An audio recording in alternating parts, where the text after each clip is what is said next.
Rain had been falling all evening. Drops tapped softly against the glass, and Peppa Pig's house was wrapped in a grey twilight. Peppa and George sat on the floor, stacking colourful blocks into a tower. Everything seemed ordinary, until the front door slammed shut. "Daddy? Mummy?" Peppa called. No answer. Only the sound of wet footsteps echoed through the hallway. Peppa stood up and peeked into the living room. Her parents were standing by the door.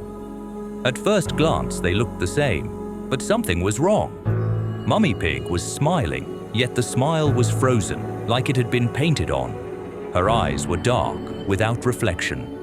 Daddy Pig moved too smoothly, as if his body slid rather than walked. A chill ran down Peppa's back. "You got wet?" she asked quietly. Daddy Pig tilted his head. Too far, then farther, and farther still, until it turned completely around. Peppa stepped back, clutching George. Mummy Pig took a step forward, her body bending unnaturally, as if her bones had turned soft. "Mummy?" George whispered. The answer was a low rasp, almost laughter, but without joy. Peppa grabbed George's hoof and ran upstairs. The boards creaked beneath them, as though the house itself tried to hold them back. The bedroom door slammed shut, and Peppa turned the key. Downstairs, silence returned. Only the rain outside and their quick, frightened breathing. Then came the first sound, a long, scraping noise, like claws on wood. Something was dragging a paw along the door. Then a whisper. At first, faint and muffled, then closer, until it sounded as if voices were speaking right through the keyhole.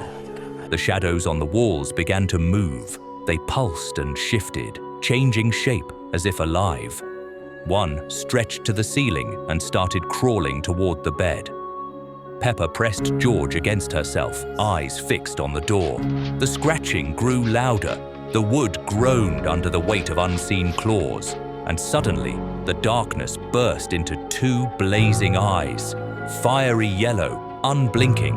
They pierced the room like light through smoke. From the blackness emerged a massive owl.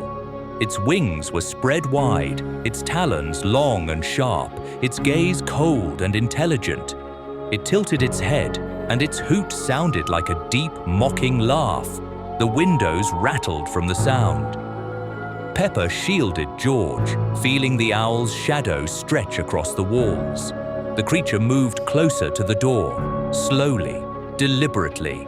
Every touch of its talon left a mark, deep scratches that seemed to melt the wood. The owl leaned toward the keyhole.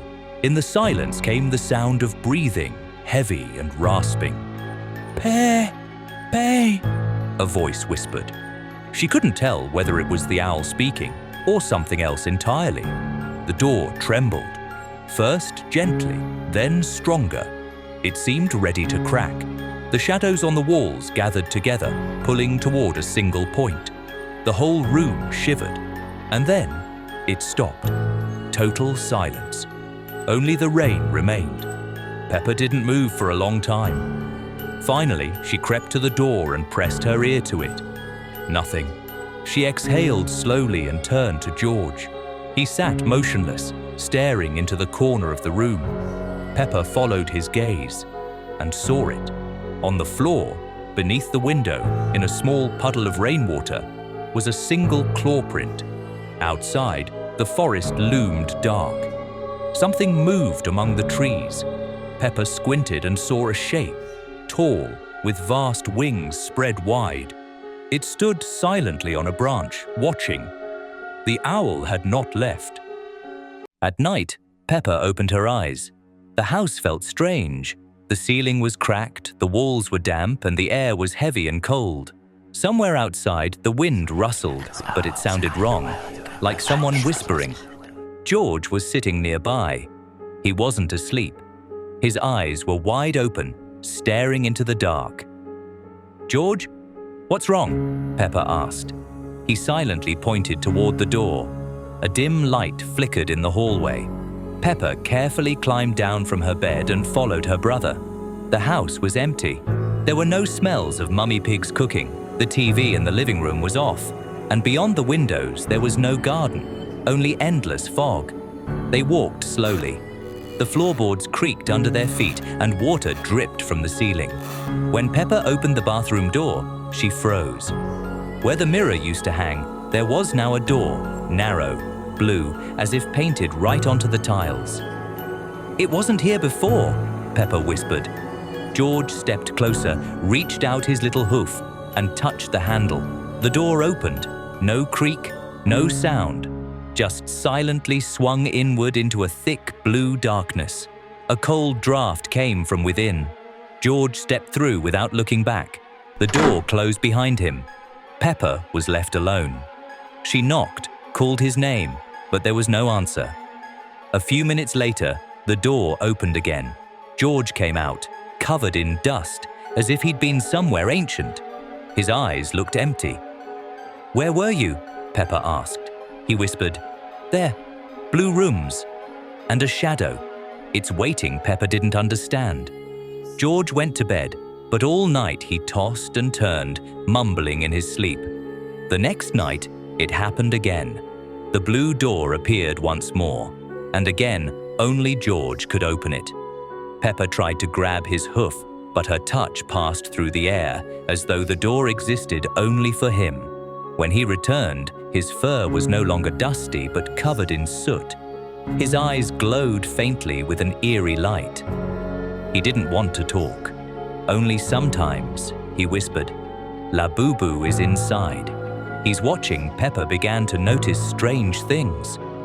The shadows in the corners of the room started to move on their own. The water in the sink looked dark, like a mirror. When she called George, he turned his head slowly, as if unsure who was speaking to him. "George, it's me, your sister," she said quietly. One night, Peppa woke up to the sound of footsteps. George was standing by her bed.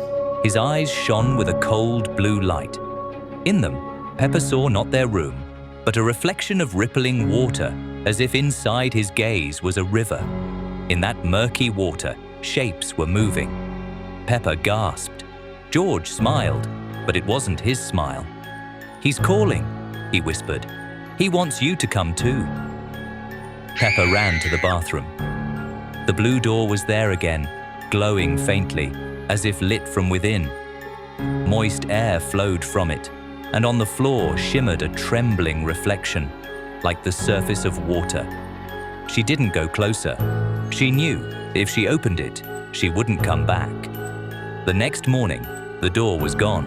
Only a damp wall remained, and a dark hoofprint mark on the floor.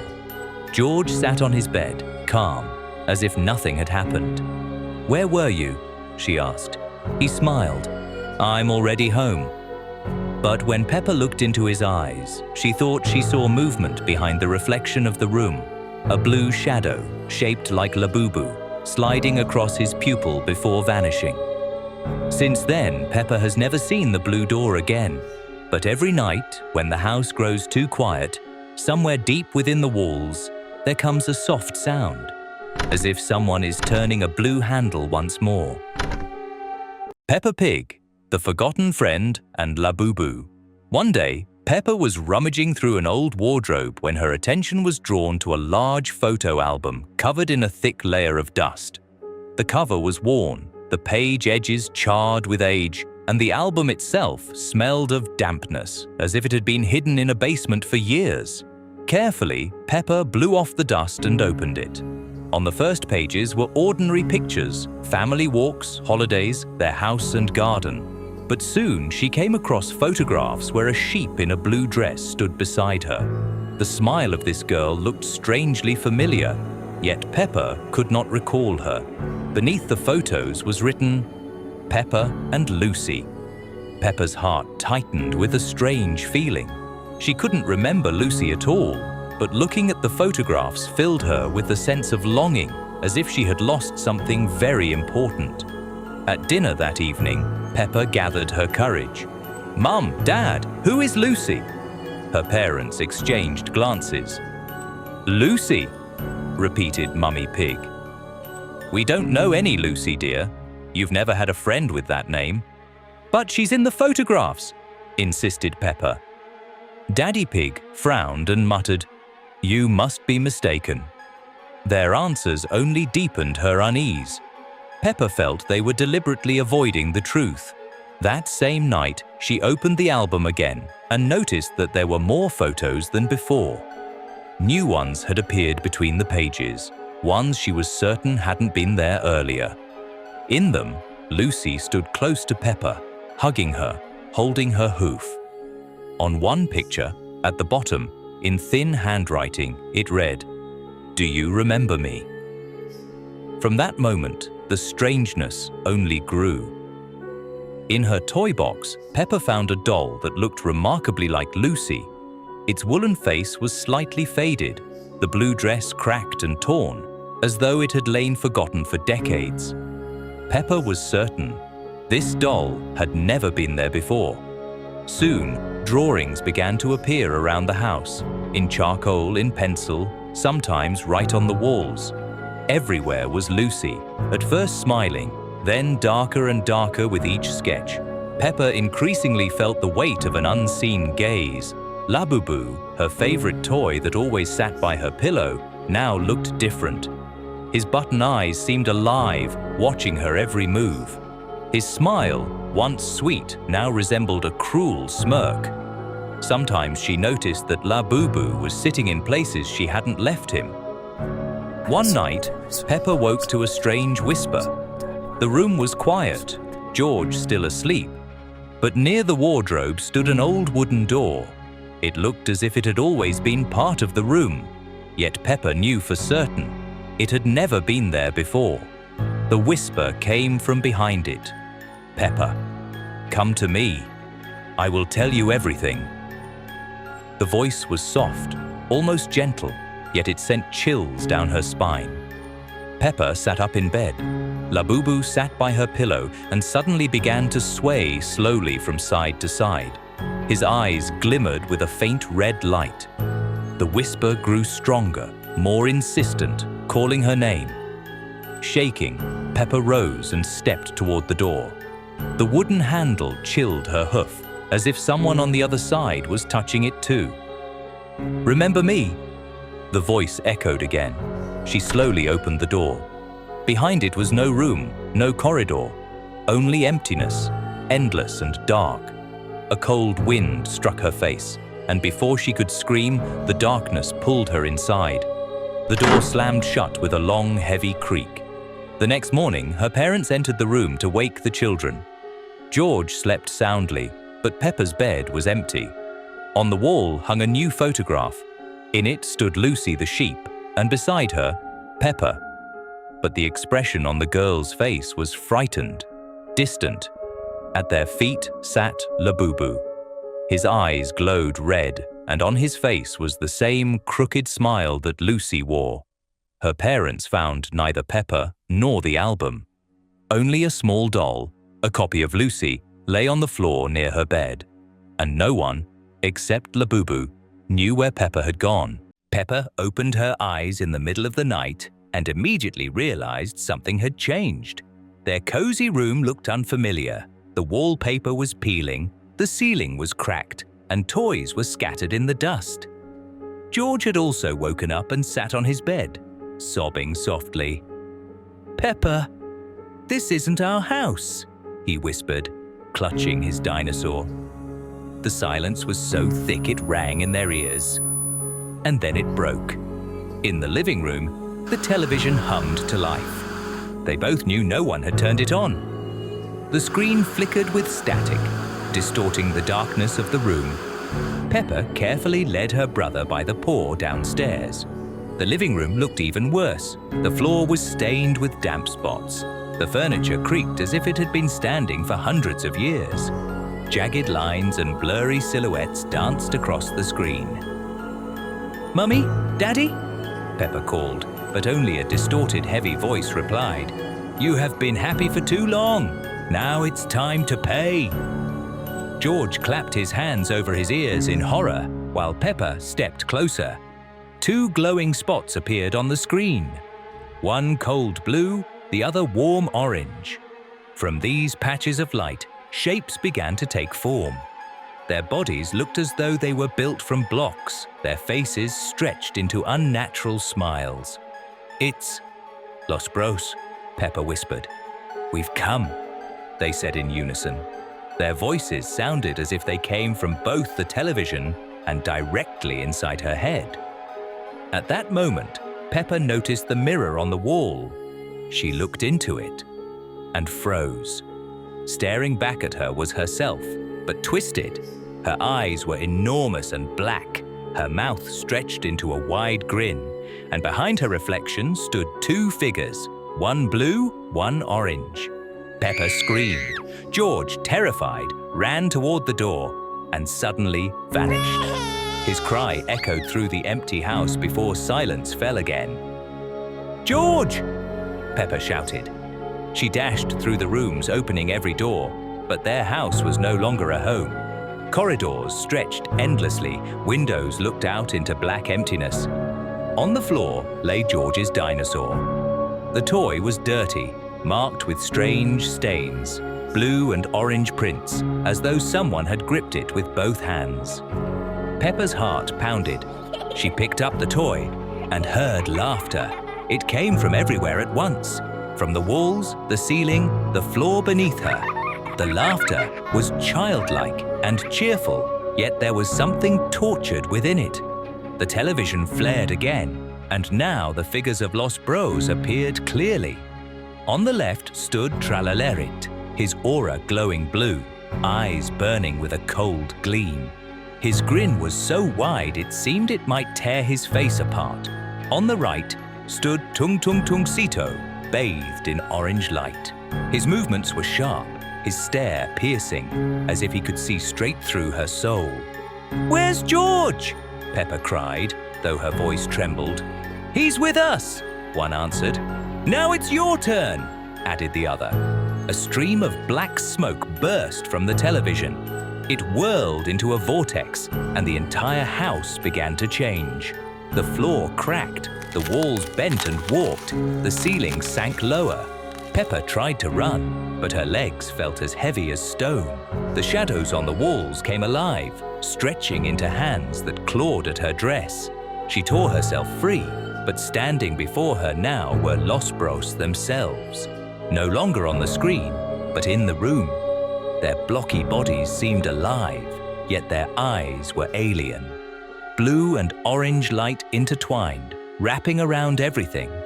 Peppa felt her breathing grow heavier, her heart tighten in her chest. "We will play," they said in unison. "Forever." They stepped closer.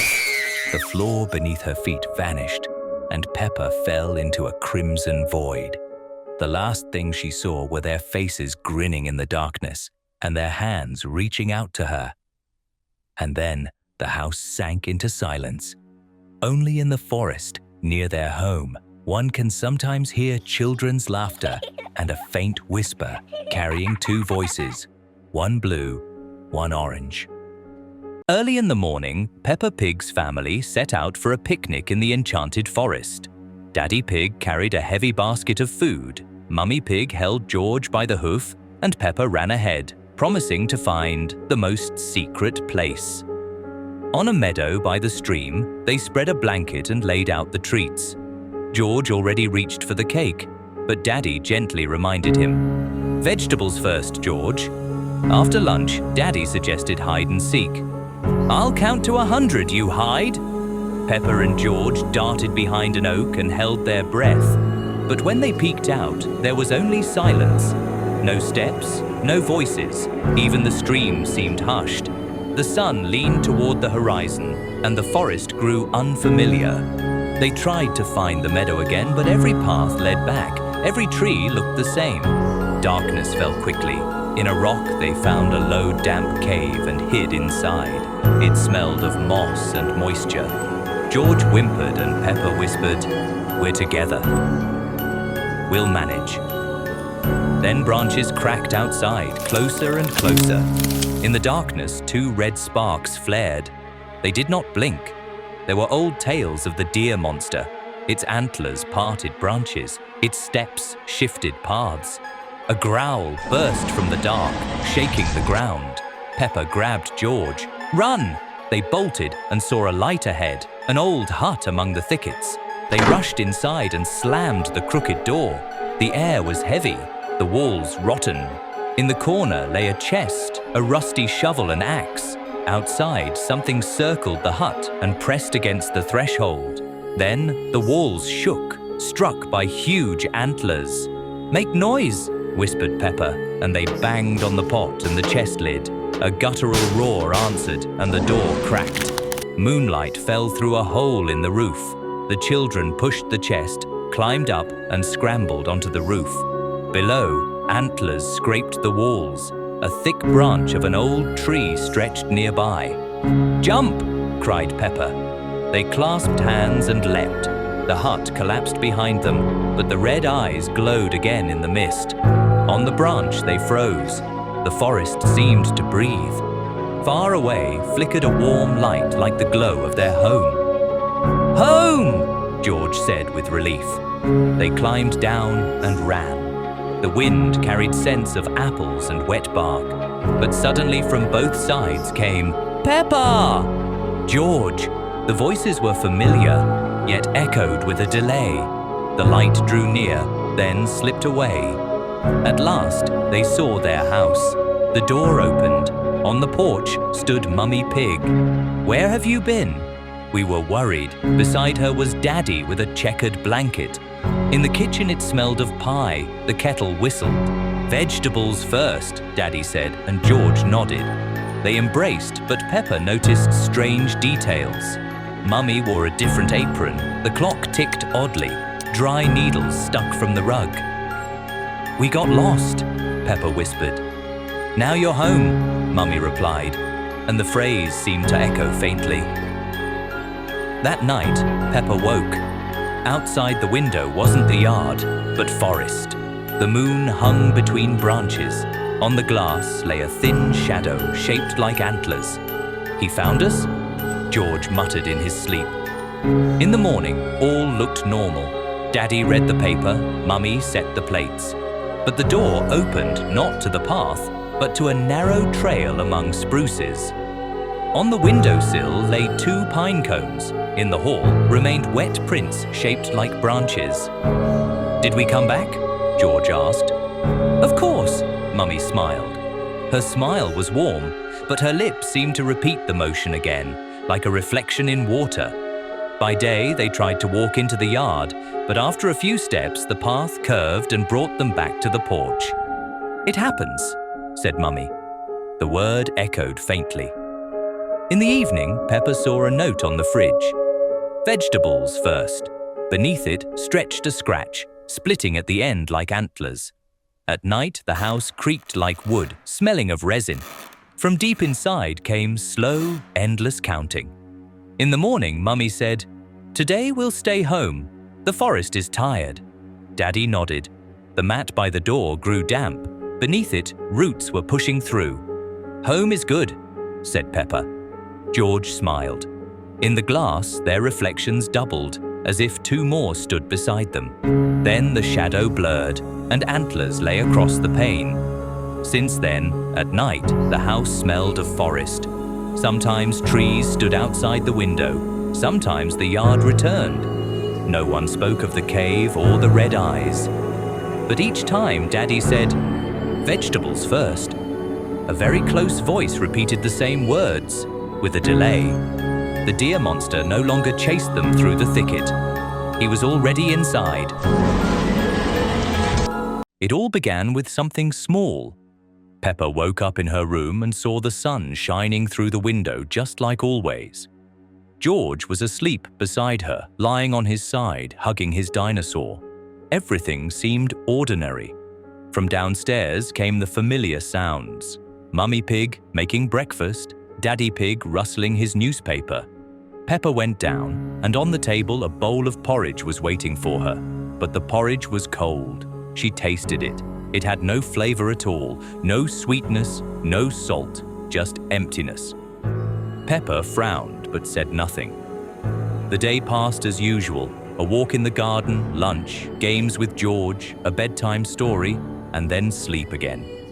The next morning, everything repeated. George lay in the same position. Mummy cooked the same breakfast. Daddy held the newspaper in the same way. And again, the porridge was cold. Peppa thought it was déjà vu, but by the third day, it was clear. This was no coincidence. George said the same word, dinosaur. Her parents repeated the same phrases. The sun fell at the same angle, and everything followed the same script. On the fourth day, Peppa decided to test it. She didn't go down for breakfast, staying in her room instead. But nothing changed. Downstairs, the same voices continued. George said the same things. Her parents didn't notice her absence, as if it had already been written that way. "Mummy," Peppa asked cautiously, "what day is it today?" Mummy Pig looked at her and smiled, too wide. "Today is today." The words sounded hollow, like an echo. Time lost all meaning. Day after day, nothing changed. Only Peppa felt the growing unease. The walls began to seem alive. The windows glowed with a flat white light, as though they weren't showing the outside world at all but painted scenery. Doors led to the same rooms but at wrong angles, as if the house was folding and unfolding on itself. On the seventh day, Peppa woke up earlier than everyone else, or so it seemed. The room was dark, though the clock said it was morning. George lay beside her, his eyes wide open. He didn't blink, he didn't breathe. But when Peppa called his name, he suddenly sat up, smiled too quickly, too perfectly, and said, "Today will be a good day, Peppa." And then he froze again. Fear gripped her. She hid under the blanket, but deep down she knew this wasn't her home anymore. Soon Daddy Pig vanished.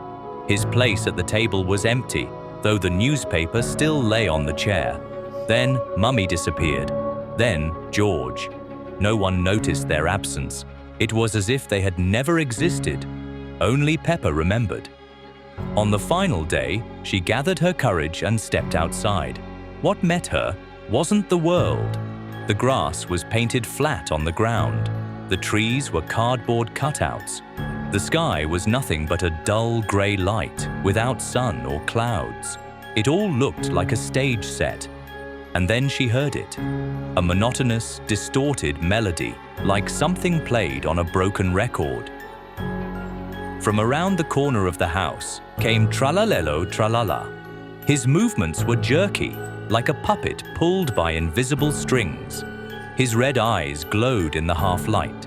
His mouth opened and closed, and each time that same strange tune spilled out. Tralalelo, tralala. The sound echoed through the empty world, bouncing off the walls of her mind. Peppa tried to run, but her legs wouldn't move. It was as if her feet were fused to the ground. Her thoughts grew heavy, blurred. The world around her shook, its lines smeared like wet paint. Then, among the cardboard trees, a figure appeared. Dancing, laughter pierced the grey sky, louder, sharper. It was Lirili Larilla. Her movements were graceful, spinning as if she was enjoying the nightmare. Her form broke apart into fragments, then reassembled, as if she didn't belong to this world at all. Peppa stood alone. The house behind her no longer looked like a home, but like another piece of scenery. The creatures closed in. Tralalelo Tralala stepped closer, his glowing red eyes burning brighter. Lirili Larilla's laughter rose, her silhouette trembling, about to reach out for Peppa herself. And at that moment, Peppa understood. This wasn't a dream, not déjà vu, not repetition. It was a game, their game, and she was next. Morning in Peppa Pig's house began differently than usual. She opened her eyes and immediately felt something was wrong. The room looked familiar, but the air was heavy, pressing, filled with a suffocating silence. George lay beside her, hugging his dinosaur, but she couldn't even hear his breathing. Peppa carefully got up and went downstairs. Normally, at this time, Mummy Pig would be making breakfast, and the house would be filled with the smell of porridge. But now, a different smell greeted her. Cold, empty, like a room where no one had lived for a very long time. Her family was waiting in the living room. Mummy, Daddy, and George sat on the sofa. They didn't move, they didn't speak. Their eyes were completely empty, like two black ovals, without reflection, without life. On their faces was the same wide, identical smile. They turned their heads toward Peppa all at once, and there was nothing natural in that movement. Peppa took a step back, and at that moment the television turned on by itself. The screen flickered, showed static, and then her reflection. Only it wasn't hers. The face on the screen was distorted, the eyes too big, the mouth twisted, and most terrifying of all, it didn't move the way she did. When Peppa blinked, the reflection kept staring with wide, unblinking eyes. When she raised her hoof, her copy did the same, but with a delay and at a strange angle, like a puppet pulled on strings. Sound filled the room. It wasn't a voice, and it wasn't music. It was a jumble of distorted phrases, spoken backwards. They overlapped, merging into a droning noise that made her ears ache. Peppa covered them with her hooves, but the sound continued inside her head. Her family stood up from the sofa and took a step forward. Their movements were synchronized, which made it even more terrifying. Peppa ran upstairs into her room and slammed the door shut. But the mirror in her bedroom was already waiting for her.